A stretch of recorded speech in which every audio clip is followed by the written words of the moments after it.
Salam sejahtera Malaysia. Selamatlah. Selepas Najib Razak masuk penjara, tiba-tiba Ketua Pemuda UMNO tiba-tiba mulai bersuara, iaitu Datuk Dr. Ashraf Wajdi Dusuki membuka mulut dan mulai bersuara. Diterbitkan di bharian.com.my, dia berkata, Mahkamah perlu nafikan dokumen tular keputusan rayuan Najib.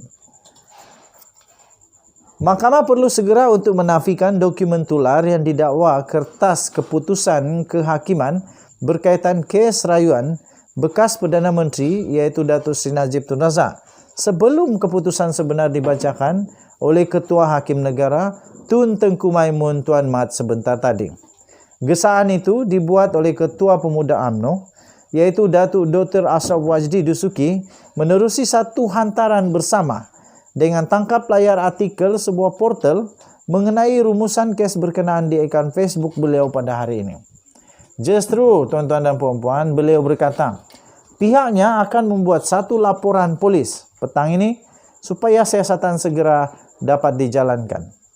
Katanya dalam kenyataan itu adalah memeranjatkan apabila tular satu dokumen yang kononnya dikatakan adalah satu kertas keputusan penghakiman Hakim Mahkamah Persekutuan terhadap rayuan bagi kes SRC Datuk Seri Najib Tun Razak walaupun prosiding mahkamah ketika itu masih lagi berjalan. Kata Ashraf Wajdi Dusuki, persoalannya apakah dokumen ini benar dan asli? Apakah ada agenda jahat untuk memperkotak-katikkan prinsip keadilan dalam negara? Perlu ada penafian segera daripada pihak mahkamah supaya tidak timbul prasangka negatif yang boleh mencalar imej institusi kehakiman negara, katanya. Dokumen yang didakwa kertas keputusan kehakiman itu telah dimuat naik menerusi satu portal Malaysia Today. Ia dikatakan tular menerusi aplikasi WhatsApp dan media sosial lain selain boleh dimuat turun.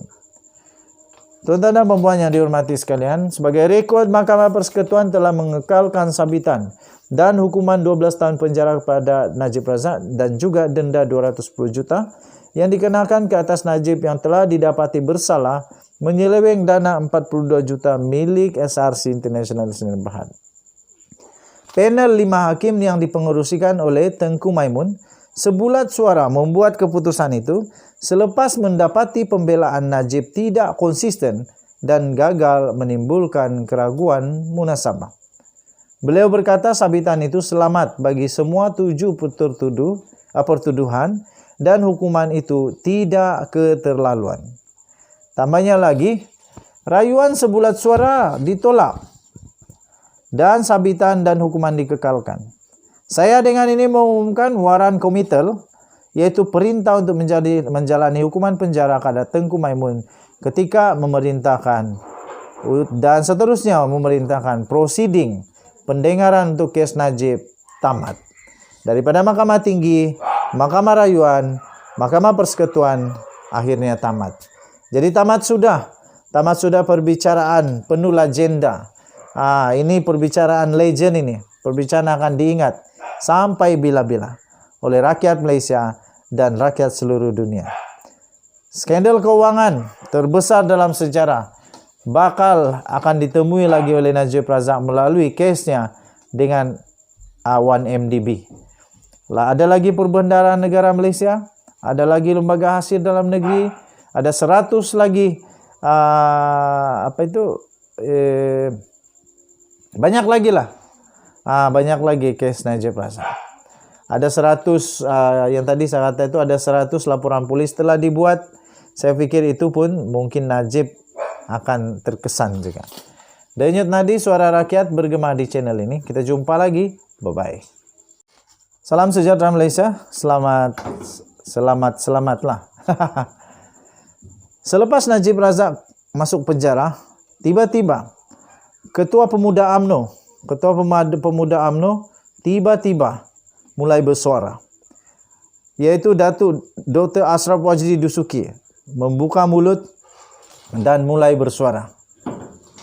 Diterbitkan di bharian.com.my, dia berkata, Mahkamah perlu nafikan dokumen tular keputusan rayuan Najib.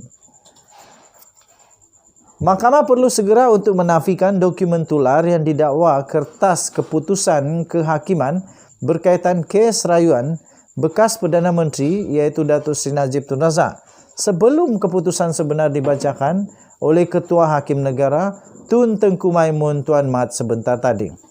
Gesaan itu dibuat oleh Ketua Pemuda UMNO iaitu Datuk Dr. Ashraf Wajdi Dusuki menerusi satu hantaran bersama dengan tangkap layar artikel sebuah portal mengenai rumusan kes berkenaan di akaun Facebook beliau pada hari ini. Justru, tuan-tuan dan puan-puan, beliau berkata, pihaknya akan membuat satu laporan polis petang ini supaya siasatan segera dapat dijalankan. Katanya dalam kenyataan itu adalah memeranjatkan apabila tular satu dokumen yang kononnya dikatakan adalah satu kertas keputusan penghakiman Hakim Mahkamah Persekutuan terhadap rayuan bagi kes SRC Datuk Seri Najib Tun Razak walaupun prosiding mahkamah ketika itu masih lagi berjalan. Kata Ashraf Wajdi Dusuki, persoalannya apakah dokumen ini benar dan asli? Apakah ada agenda jahat untuk memperkotak-katikkan prinsip keadilan dalam negara? Perlu ada penafian segera daripada pihak mahkamah supaya tidak timbul prasangka negatif yang boleh mencalar imej institusi kehakiman negara, katanya. Dokumen yang didakwa kertas keputusan kehakiman itu telah dimuat naik menerusi satu portal Malaysia Today. Ia dikatakan tular menerusi aplikasi WhatsApp dan media sosial lain selain boleh dimuat turun. Tuan-tuan dan puan yang dihormati sekalian, sebagai rekod Mahkamah Persekutuan telah mengekalkan sabitan dan hukuman 12 tahun penjara kepada Najib Razak dan juga denda 210 juta yang dikenakan ke atas Najib yang telah didapati bersalah menyeleweng dana 42 juta milik SRC International Senin Berhad.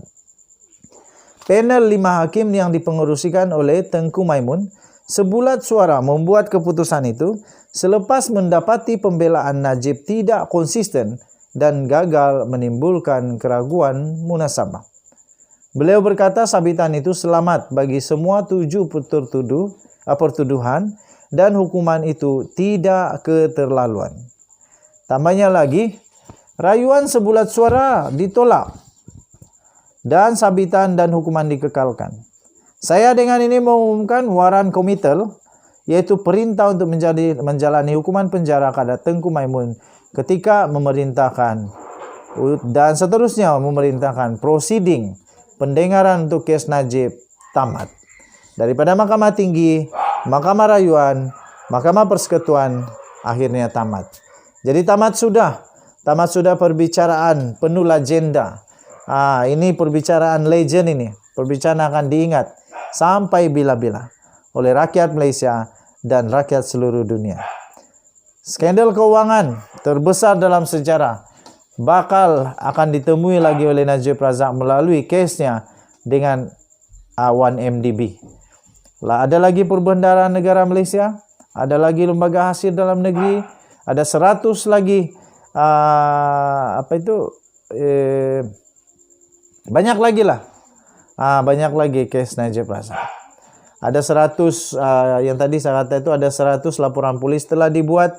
Saya fikir itu pun mungkin Najib akan terkesan juga. Denyut nadi suara rakyat bergema di channel ini. Kita jumpa lagi. Bye-bye.